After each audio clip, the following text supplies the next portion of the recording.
Today let's look at what an incredibly long grip or hilt does and doesn't tell you about how a weapon's used.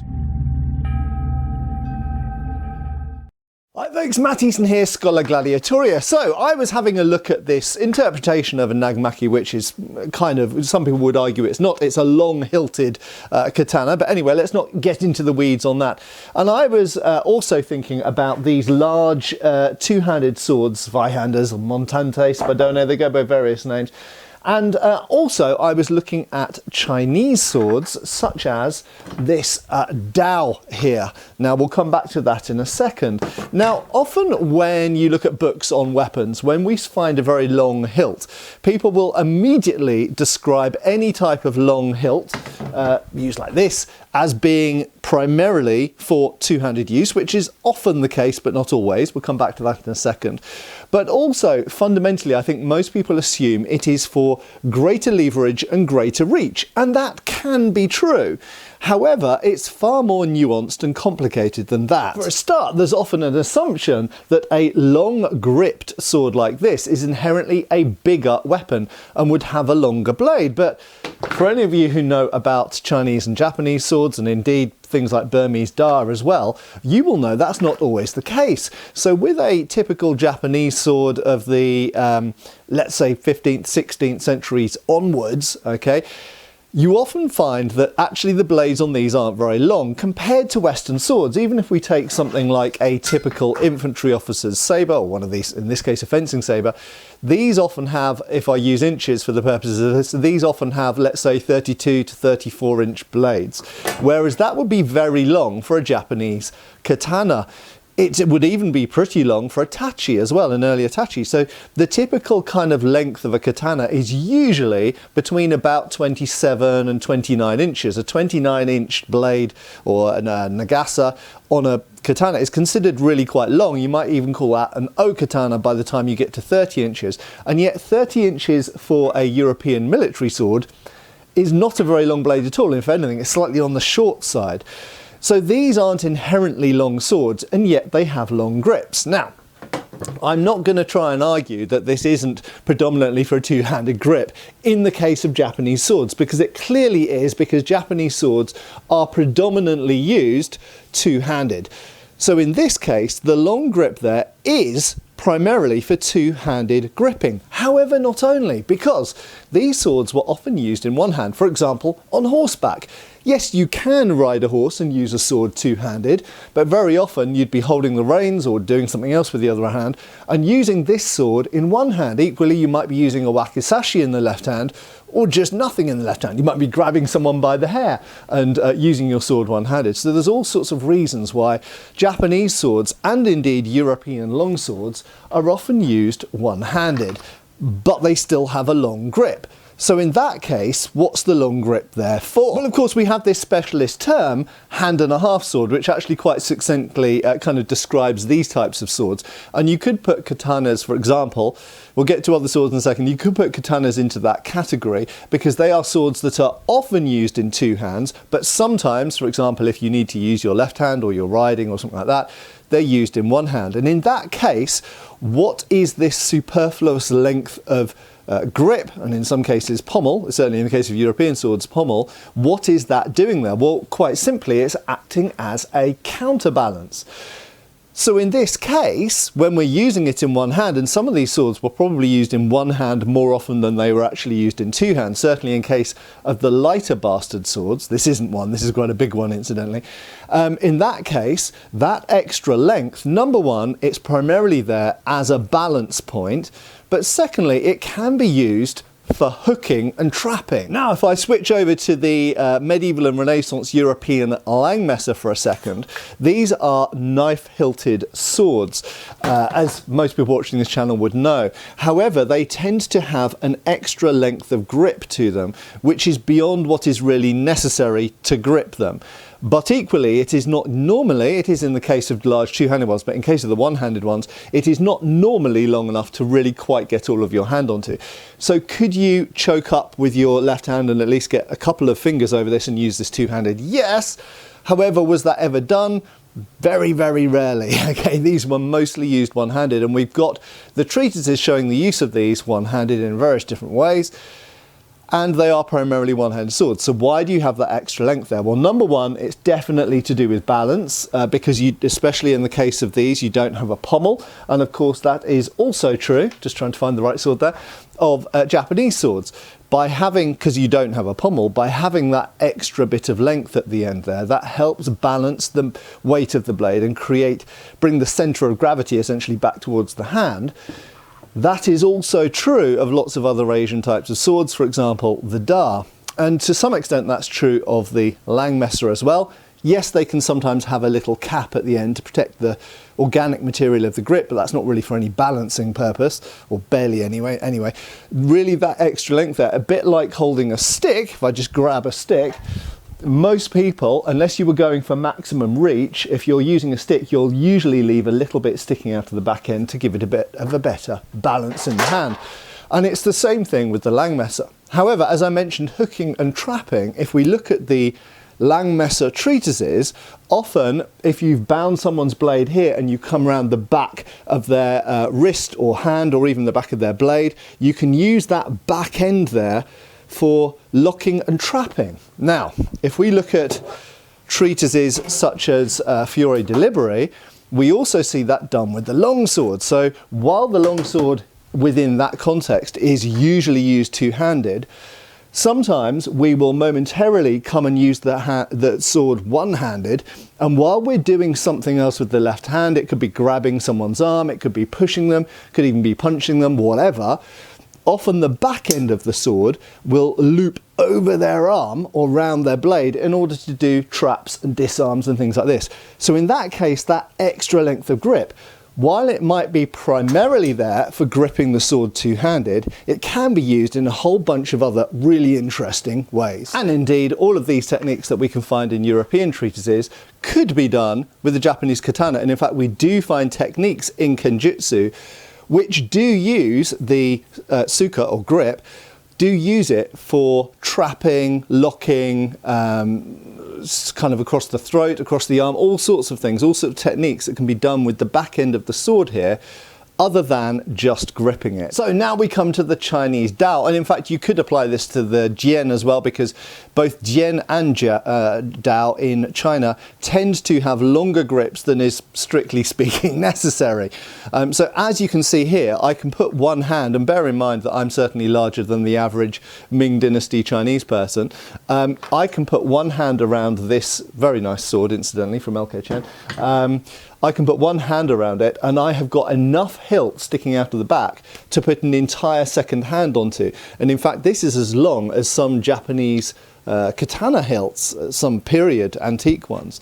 So yes, I could use this two-handed, and was this ever used two-handed? Well, I believe that we do find it in some Chinese traditions, yes. However, this is primarily a one-handed sword. So we have to conclude that just like in every other culture and tradition and bit of history, when we've got this extra bit of hilt here, it's usually for purposes of an extra bit of counterbalance, but can also be used for trapping and locking around the back of things, arms or necks or whatever, in additional techniques. But there is another factor which I think often gets overlooked. That is that whether you're talking about medieval and Renaissance Europe, or whether you're talking about feudal Japan, very often in war, the people using these swords and holding these swords one-handed weren't wearing or weren't having bare hands. They were often wearing some form of hand protection, which we find, for example, in Japan, we find in the Ming Dynasty in China, we find in the Middle East, in places like Persia and Mamluks in North Africa, and obviously in medieval Europe. And if you have any form of glove or gauntlet, even if it's just mail, aka chainmail, it could be some form of lamella, or plates inside fabric, or indeed obviously plate gauntlets, as soon as you put them around the hilt, it takes up a lot more space on the hilt of the weapon. So much so, in fact, that when people wear gauntlets, they often find a standard size longsword hilt actually quite difficult to grab and hold two-handed. Now, putting that aside for a second, if you're holding it one-handed, you inevitably need a bit more length on the hilt than you would have done in earlier periods, particularly with plate gauntlets in Europe, once you get plate gauntlets, you need a bit of a longer grip in order to fit your hand onto the grip. So sometimes the additional grip length is purely because of the hand protection which is used with those swords in war. Now finally, I want to just talk about why some swords have some absolutely ludicrously long grips on them and the advantages that those can offer, and disadvantages incidentally. So first of all, just to say that generally speaking, if a sword has a blade which is really no longer than a one-handed sword, or a typical one-handed sword, not including rapiers, so something like this katana here, this only has around a 27-28 inch blade. Even though I might be using this two-handed, okay, I don't need an awful lot of length on the hilt because that blade is so light and so short that I can easily maneuver it around without the need of a huge amount of grip length, or kind of leverage if you want to view it in those terms. Now, if I go to a much longer blade, so this would apply to things like odachi, nodachi, and indeed any sort of nagamaki or anything like that. If I have a particularly bigger blade, it could be heavier or longer or both, then inevitably it's going to be more manageable if I have a greater lever to control it and move it around. Okay, so that's the first thing. And obviously that's one of the reasons that, generally speaking, we don't get swords with blades as big as this on short hilts, because you need the long hilt in order to be able to maneuver and move the thing around with any degree of dexterity, which I can't do in here because of the ceiling limitations, obviously. So the length of the hilt or grip or lever is, to some degree, to a very large degree in fact, related to the length and mass of the blade, and therefore being able to control it in a realistic fighting scenario. However, to finish off, there's often a factor that gets overlooked. When we start to get swords that are really, really big, like this one here, or indeed when we get into the large Japanese two-handed swords, or Chinese as well, you're starting to put yourself into a category whereby these aren't typical sidearms anymore. These aren't something you just walk around with and pull out as a secondary weapon after you finish using your bow, your gun, or your halberd or whatever. These start to become primary weapons because you have to carry them either in your hand or wear them in such a way that you can't really carry another large weapon. So if these are primary weapons, then they're not usually, or they're very often no longer, contending with typical swords. And we shouldn't really compare them with that. They're starting to contend with things like this, with poleaxes, halberds, glaives, partisans, spears, all of those things. Now, if they're competing with polearms, there are two reasons why you would want, well, there's more, but there's two main reasons why you would want a really long grip, aka lever. One is the forces involved in dealing with those weapons. If someone is swinging a halberd at you and you're attempting to beat the incoming attack away or parry it, you need your hands spaced far apart to be able to resist those sorts of forces. Just the same as you would have on a poleaxe or any other polearm, you need to have if you have your hands close together, then your parry or guard or deflection will collapse, whereas if you put the hands far apart, you're now much stronger. But there is a final reason which I think often gets overlooked, unless people are specifically studying the treatises and the martial arts systems related to these weapons, and that is the functional reach of a weapon isn't only the blade. Okay, so in the case of a sword, your reach with a weapon isn't only how long the blade is. A video game might think it is, but it's not like that. In reality, although a katana has a relatively short blade, in fact, that is not the limit of my reach. The limit of my reach with it is actually that. And there are techniques and ways of cutting and countering with these swords where you can absolutely cast the weapon out with the hand that is at the back of the weapon. And in fact, there are techniques where you actually slide it up to the back of the weapon. And at that point, although I've only got a, let's say, 27-inch blade, I've now added another 6 inches reach. So now, instead of being a relatively short but very quick blade, this is now, when I need it to be, actually a very far-reaching but less balanced blade. Now, if we apply that to the giant two-hand, in the case of these giant two-handers, it means that, yes, while this might be a longer blade than average, if I'm now sending out a cut or a thrust, it could be a thrust or a cut, with the back of the weapon, I have now got a really formidable reach. A reach absolutely equivalent to the reach of polearms, which means that if I'm contending against someone with a spear or a glaive or anything like that, naginata, it means that I could target their hands, for example, or even their leg or their head with a cut from a very, very long distance away by gripping the bottom of the grip. So these excessively long grips, or what look like excessively long grips, not only do they give you advantages of leverage, but they also give you one-off sniping attacks from an incredibly long way away.